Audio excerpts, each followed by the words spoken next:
Alléluia. Amen.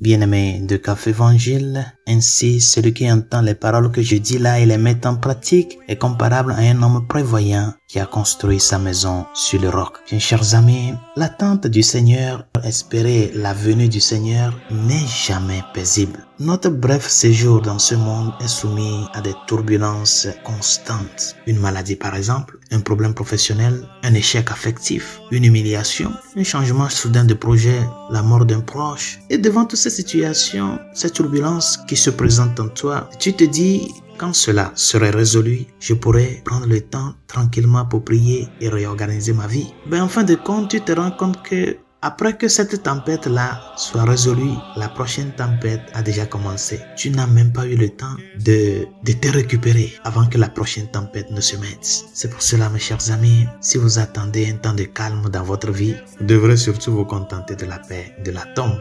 Le Seigneur nous dit dans l'évangile de ce jour, la pluie est tombée, les torrents ont dévalé, les vents ont soufflé et se sont abattus sur cette maison. Et devant ces pluies qui tombent, ces torrents qui dévalent, ces vents qui soufflent et qui abattent ta maison, tu te demandes comment trouver le silence, comment servir Dieu, comment prendre le gouvernail d'une existence agitée et la diriger vers le ciel. Mais le Seigneur nous dit, chers amis, que la maison construite sur le roc n'a pas coulé devant toutes ces péripéties et ces désastres. Chers amis, il faut fuir la superficialité de la vie. Vaincre la tempête est impossible. On n'arrête pas un coup de vent avec un paravent. Il faut descendre dans les profondeurs et y trouver le rocher. Sans la prière, ta vie est un cerf-volant porté par le vent. Mais à partir de l'âme unie au Christ qui est en toi, tu construiras un sanctuaire imprenable. C'est pour cela, le dimanche passé, ce premier dimanche de l'Avent, il nous l'a dit, restez éveillés dans la prière. Nous ne pouvons pas tout seuls affronter ces vents qui se lèvent, ces pluies torrentielles qui s'abattent sur notre maison, sur notre vie. C'est le Christ qui est dans la barque, qui est le seul capable pour donner de l'ordre à la mer et lui dire « Silence, tais-toi ».